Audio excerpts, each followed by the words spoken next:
Di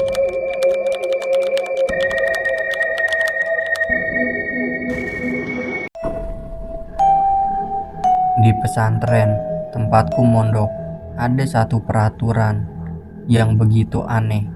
Jangan pernah keluar kamar lewat jam 12 dan jangan pernah tanya tentang santri baru yang selalu di pojok musola. Sejak malam pertama dia datang, kami semua tahu ternyata ustadz kami menyimpan rahasia gelap yang sangat mengerikan.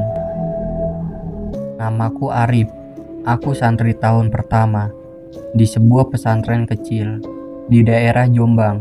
Pesantrennya tua, bangunannya dari kayu.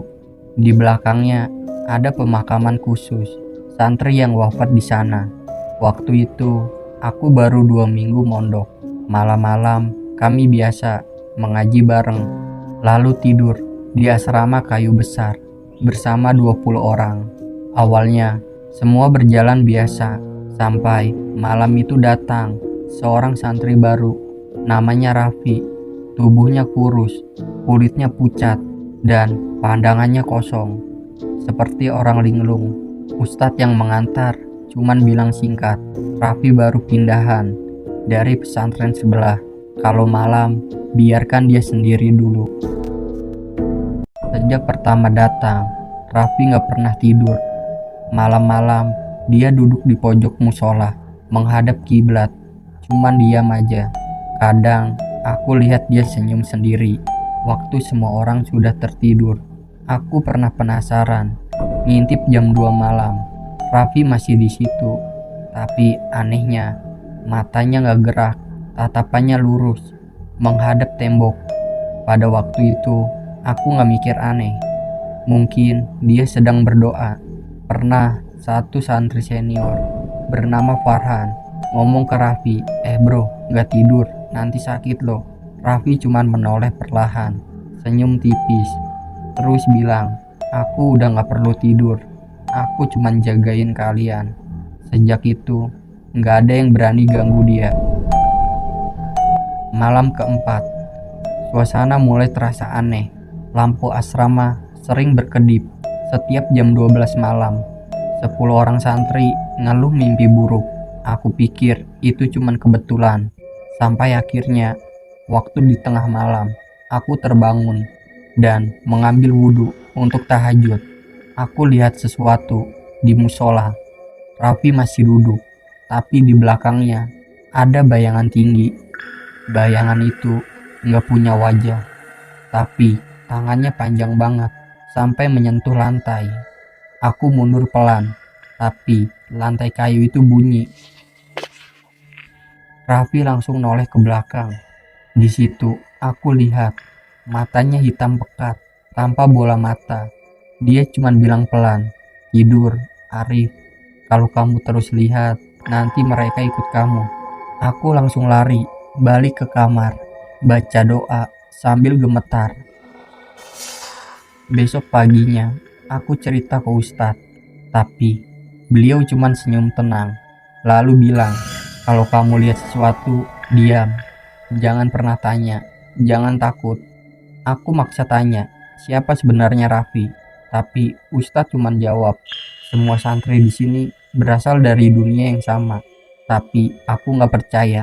Sejak itu, aku mulai perhatiin lagi. Kadang Raffi nggak ikut makan, kadang piringnya kosong, tapi sendoknya tetap gerak sendiri. Pernah suatu malam, aku lihat Raffi keluar lewat belakang ke arah pemakaman. Aku ikuti diam-diam, dan di sana aku lihat dia duduk di antara nisan sambil bicara.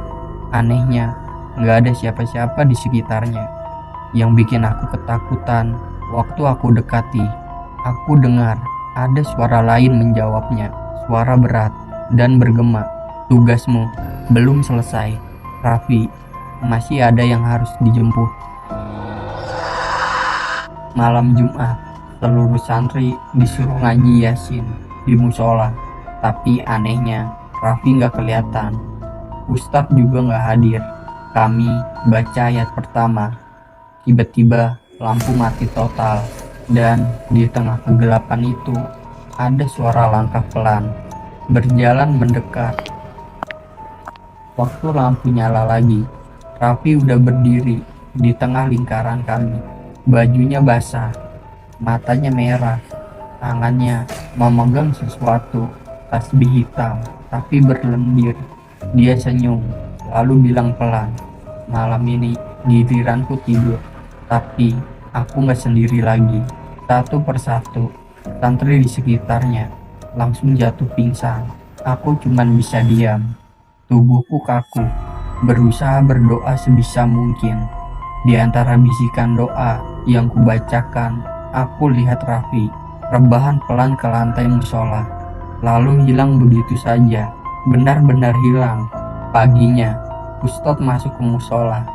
Kami cerita semua yang terjadi semalam, tapi beliau cuma menatap kosong ke arah pojok tempat Raffi biasa duduk, lalu bilang, "Jangan sebut nama itu lagi, dia sudah istirahat.